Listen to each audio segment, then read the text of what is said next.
potes, j'espère que vous allez bien. Aujourd'hui, dans cette vidéo, on va parler de l'alimentation de nos chiens et de nos chats.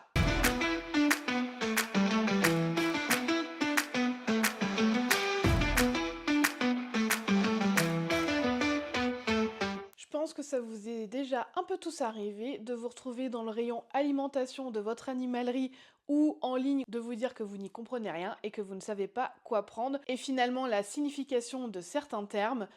Faut dire que c'est pas toujours évident quand même, ils nous facilitent pas toujours la vie. Donc aujourd'hui, j'ai décidé de vous faire cette vidéo dans le but de vous aider à lire correctement les étiquettes et de pouvoir vous permettre de faire un choix le plus éclairé possible. Déjà, je vais faire un petit rappel sur le régime alimentaire du chien et du chat. Ça vous paraît peut-être bête et évident, mais plus le temps passe, plus je me rends compte que ce n'est pas forcément le cas pour tout le monde, donc petit récap. Le chat, c'est un carnivore strict. Point.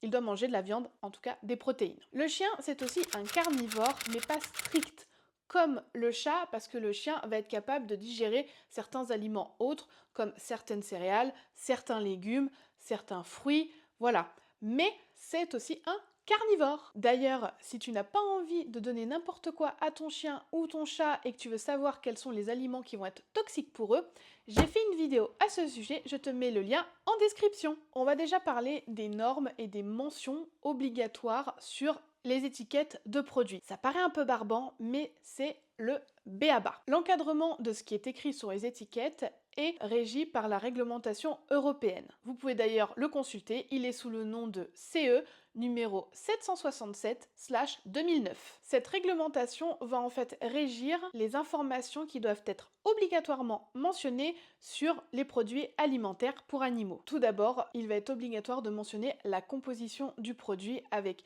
la liste de matières premières et les additifs.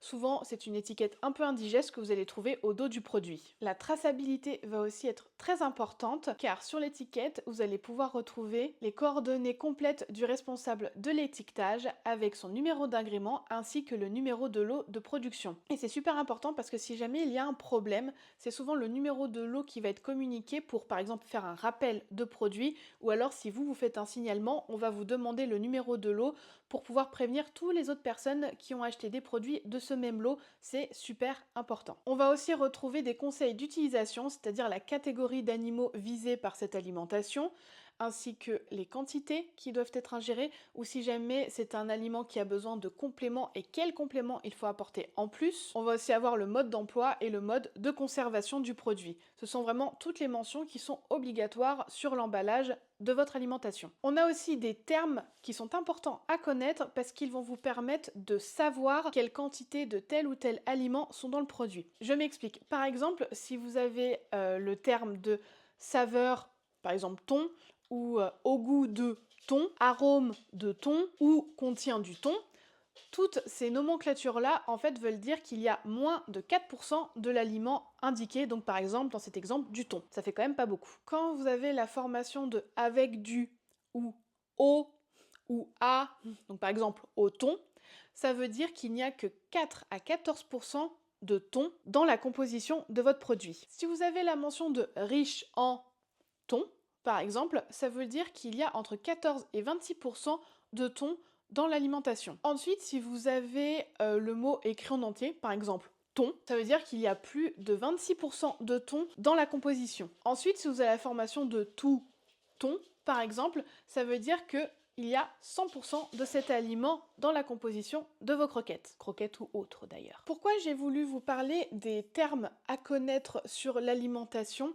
C'est parce que je vois beaucoup de packaging de croquettes par exemple, parce que c'est le plus courant, où vous avez des phrases pour attirer l'œil, où ça va être marqué contient du thon par exemple, et la personne va se dire qu'il y a une majorité de thon dans l'alimentation, sauf que non, comme je vous l'ai dit, c'est moins de 4%. Donc voilà, faites très attention aux termes utilisés sur les emballages de vos aliments, car il vous permet vraiment de vous rendre compte du pourcentage de cet aliment dans le produit. Vous voyez? Donc c'est vraiment très important de les avoir bien en tête pour faire attention aux publicités qui sont parfois faites à l'avantage des fabricants.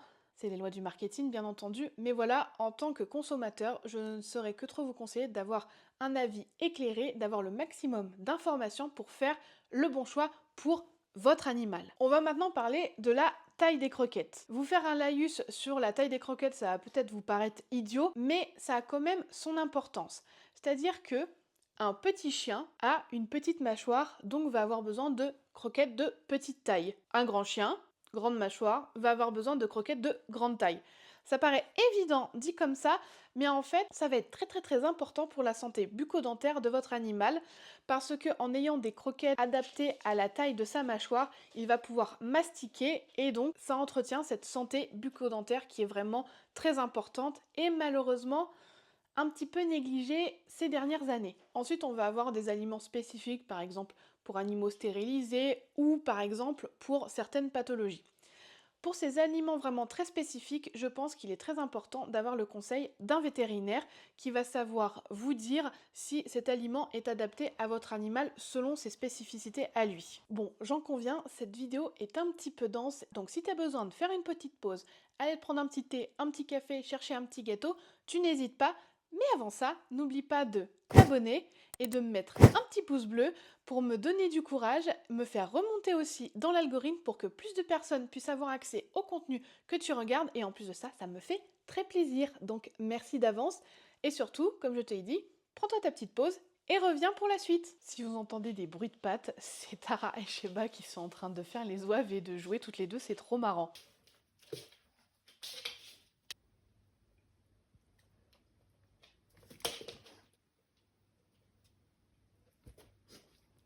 On va maintenant parler de la composition des croquettes et des chiffres auxquels il faut faire attention. À savoir que la liste des ingrédients que vous allez souvent trouver au dos de votre paquet ou sur le côté, c'est en fait une liste d'ingrédients avec leur pourcentage avant cuisson.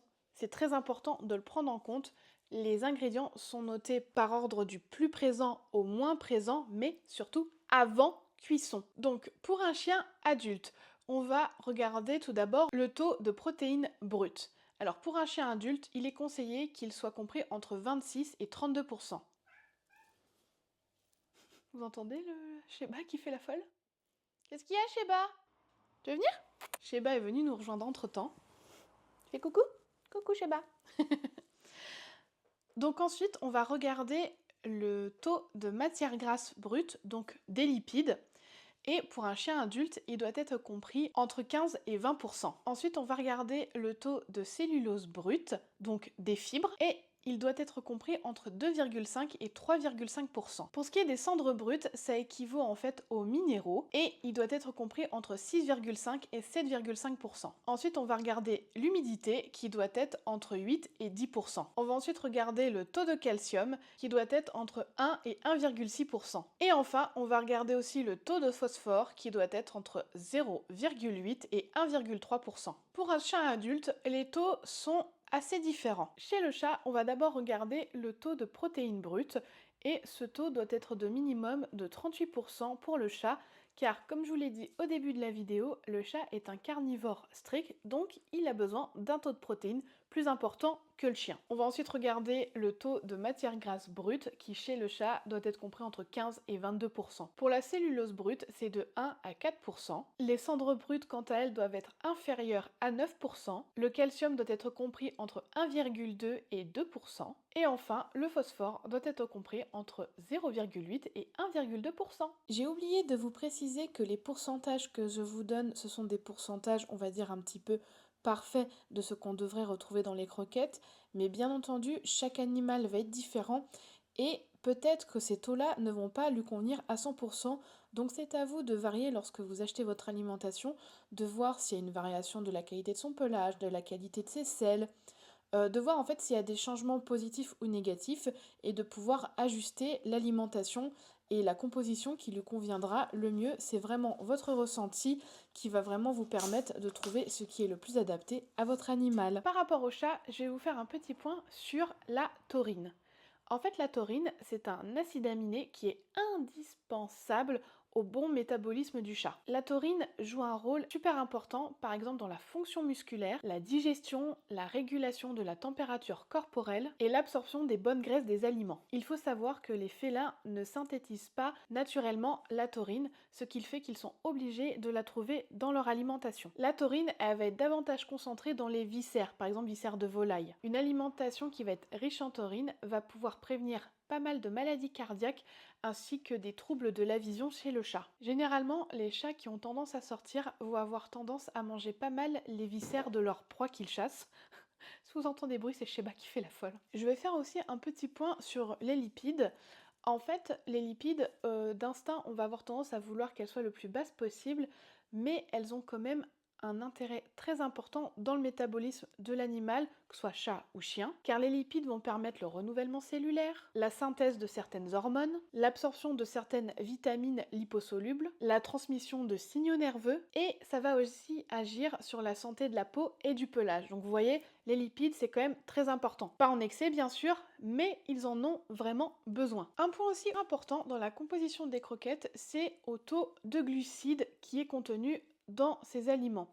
Alors, il est très rarement indiqué, mais on peut le calculer plutôt facilement. Pour ce faire, vous allez faire 100 moins, entre parenthèses, votre taux de protéines, ajouté à votre taux de matière grasse, lui-même ajouté à votre pourcentage de cendres brutes, ajouté à votre pourcentage de fibres, et enfin ajouté à votre pourcentage d'humidité. Du coup, ça vous fait 100 moins ce total, et ça vous donne le pourcentage de glucides contenu dans votre aliment. Généralement, le taux de glucides est un bon indicateur pour savoir si c'est un aliment de bonne ou de moins bonne qualité que vous regardez. Un aliment de bonne qualité va contenir 20 à 25% de glucides. Un aliment de qualité moyenne va contenir 25 à 30% de glucides. Et généralement, un aliment de plutôt mauvaise qualité va contenir plus de 30% de glucides. C'est donc un bon indicateur.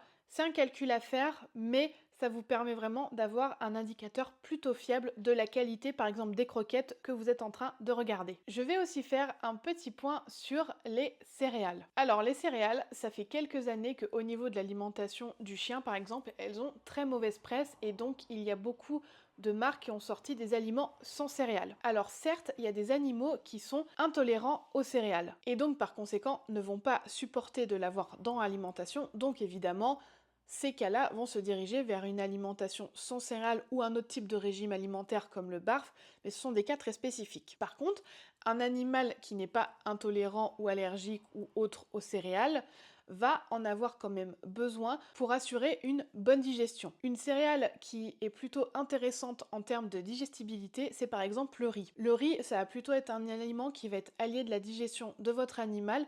D'ailleurs, je pense que certains vétérinaires ont pu parfois vous le conseiller lorsque vous avez un animal qui a des selles un petit peu molles ou qui est en diarrhée. Moi, mon vétérinaire m'a très souvent conseillé de faire un bol de riz bien cuit et ça permet vraiment de rétablir la flore intestinale et de régler ce problème de diarrhée. Donc vraiment le riz, c'est une céréale qui est très intéressante, mais bien sûr, les céréales dans l'alimentation du chien et encore plus de chats ne doivent surtout pas être en majorité car ce sont des carnivores, comme je le disais en début de vidéo.